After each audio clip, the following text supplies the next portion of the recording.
Hello à tous, j'espère que vous allez bien et que vous avez passé une bonne journée. Comme je vous l'ai dit hier, du coup, dans ma vidéo pour mon défi des 100 jours, jour numéro 3, hier soir, ma petite sœur est arrivée à Paris et du coup, elle devait rester jusqu'à hier, mais au final, elle a dû partir cet après-midi. Donc, du coup, c'était un peu la folie aujourd'hui, on a un peu couru partout, etc. Donc c'est vrai que j'ai pas encore eu le temps de poster mon article, j'ai pas eu le temps de tout faire aujourd'hui, j'ai pas pu faire ma routine matinale, etc. Mais c'est pas grave parce que c'était vraiment pour la bonne cause. Mais par contre, j'ai mis en place mon défi. Donc j'ai eu plusieurs défis aujourd'hui qui me sont un peu tombés dessus, comme ça. C'était pas forcément prévu. Donc le premier, et ça c'est grâce à une de mes lectrices, en même temps moi aussi je suis une de ses lectrices sur son compte Instagram. Et du coup le défi était d'accepter et de passer une super chouette journée même si il a plu enfin à fond, à fond, à fond.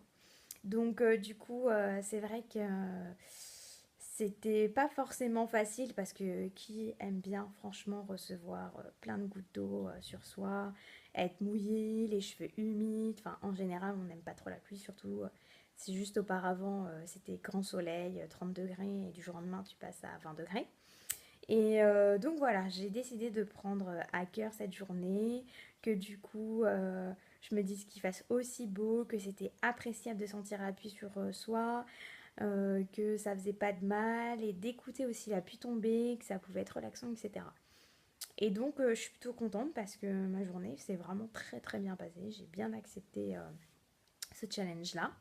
Et deuxième challenge, il faut savoir que en fait j'ai vraiment la phobie des guêpes et des abeilles.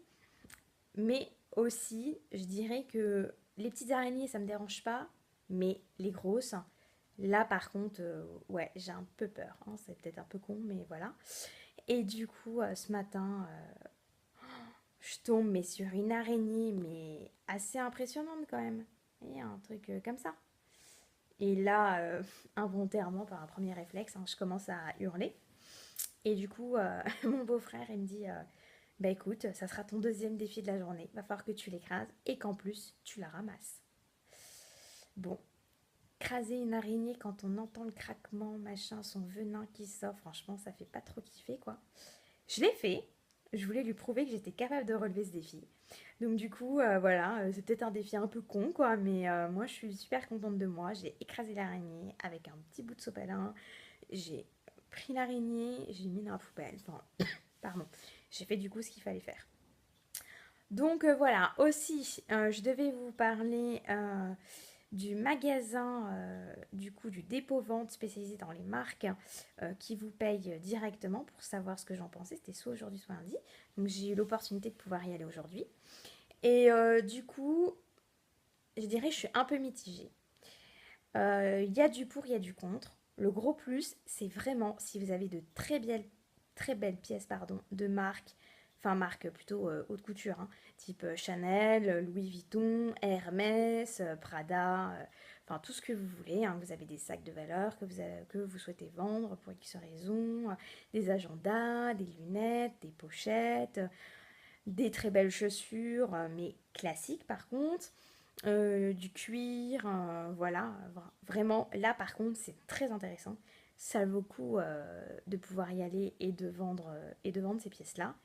Par contre, là où du coup c'est le petit moins, moi j'y suis allée pour des marques type Sandro, j'avais du Sandro, The Couples, IKKS, One Step, Shippy, Maison Standard, DDP, Michael Kors en sac à main, même des. Pas que je vous dise des bêtises, même des escarpins, mais un peu demi-saison, enfin un peu particulier, Isabelle Marant. Il a rien voulu me prendre.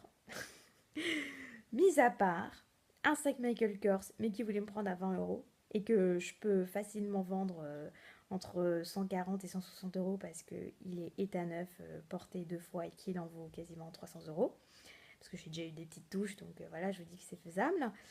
Et, et qu'est-ce qu'il voulait me prendre? Ah oui, et une robe DDP, par contre, que là j'ai cédé parce qu'il m'en a proposé 15 euros. Bon, enfin, franchement, ça valait le coup.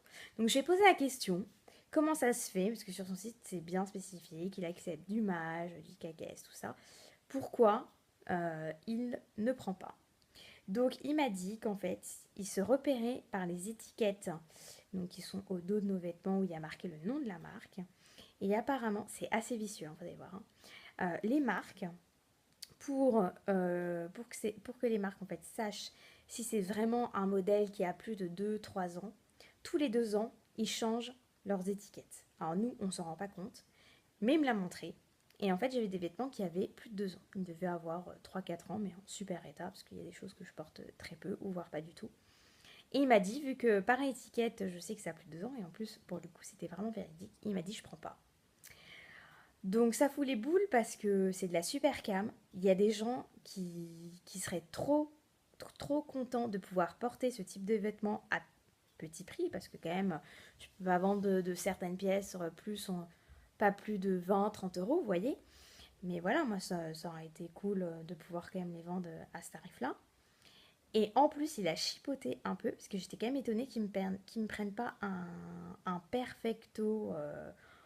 Pas en cuir, hein, mais enfin, je sais pas c'est quelle matière, mais voilà, comme un blazer, quoi, un peu dans cet esprit-là de chez The Couples.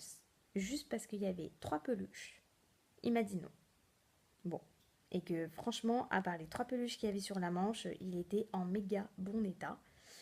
Et j'avais un cuir Sandro, quand même d'une valeur de 600 euros. Alors, ok, il est blanc et en bimatière.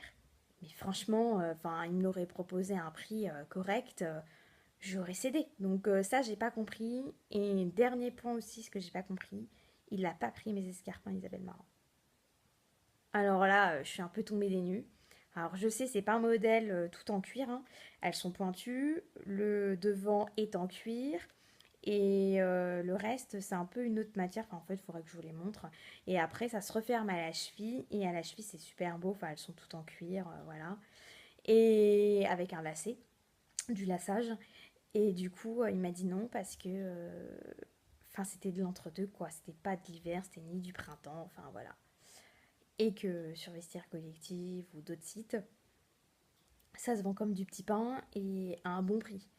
Donc, bah tant pis, je pense que je vais mettre ces fringues-là sur ce site-là. Et donc, au final, j'arrive avec 3 sacs et je repars avec mes 3 sacs. Et il m'a pris qu'un vêtement.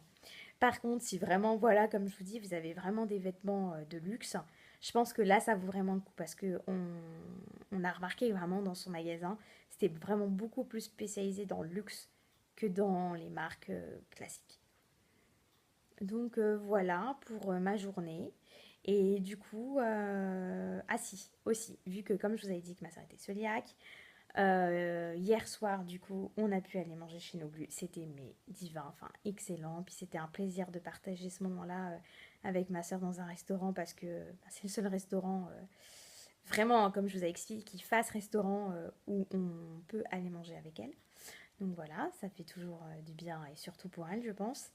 Et ce midi, c'était un peu compliqué, on a une journée un peu compliquée, donc au final, je vous avais dit que je vous montrerai les spots où on a été, mais voilà, du coup, j'ai pas pu. Et puis c'est tout. Et puis après, j'ai passé une super après-midi. Je viens de rentrer. Et demain, je vais du coup pouvoir reprendre ma journée classique, me lever plus tôt, préparer ma routine matinale, etc. Enfin, tout ce qu'il faut faire. Donc voilà, je vous souhaite du coup une excellente soirée et je vous dis à demain pour le défi numéro 5. Bonne soirée!